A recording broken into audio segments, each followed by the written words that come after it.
Hey guys, Brandon Beatty here. Welcome to How to Make Uplifting Trance. This series is for anyone who has the desire to make a trance track, whether it's one track, many tracks. I believe everybody has the ability to make music. So this series is literally designed to pull that out of you. All right, so the goal here is simple, guys. Get in the studio, start making music. Doesn't even have to be trance. You're encouraged to take these techniques, adapt them to whatever style, genre it is that you like to make, adapt it to your own projects. Everything in this series is designed to help you finish the music you want to make, okay?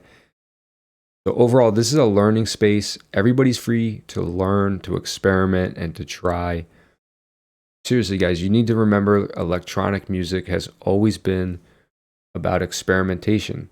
It's about trying new things and creating sounds we haven't heard before.